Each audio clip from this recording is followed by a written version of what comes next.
বন্ধুরা আসসালামু আলাইকুম। আজকে আমি ঈদুল আজহার নামাজ দেখতে আসলাম আর সবাইকে দেখাতে আসলাম।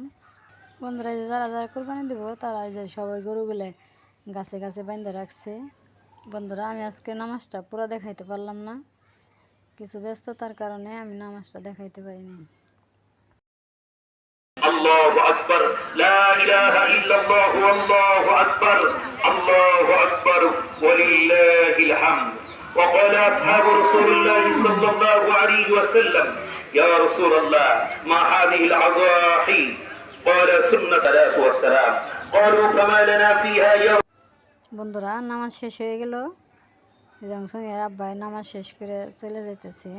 বন্ধুরা আরেকটা জিনিস তোমাদের সবাইকে দেখাবো। ওই যে সামনে একটা গরু, ওই গরুটা খুবই ভয় পাইতো, লাফালাফি করতো, সেই কারণে তার চোখটা বেঁধে দেওয়া হয়েছে। ওই চোখটা বেঁধে রাখছে গরুটাকে। অনেক মানুষ দেখার কারণে খুবই লাফালাফি করতো, এই জন্য চোখটা বেঁধে দিছে। এই সব গরুগুলা গাছে গাছে বেঁধে রাখছে, এই গরুগুলা সব কোরবানি হইব। বন্ধুরা আজকের ভিডিওটা কেমন লাগলো অবশ্যই কমেন্ট করবে। বন্ধুরা নামাজ শেষ হয়ে গেছে, সবাই চলে গেছে, এখন যারা কোরবানি দেবো তারাই আছে। তাহলে আমার ভিডিওটা ভালো লাগলে একটা লাইক করে দিও, আর সবাই ভালো থেকো, সুস্থ থেকো, সাবধানে থেকো। আল্লাহ হাফেজ, আসসালামু আলাইকুম।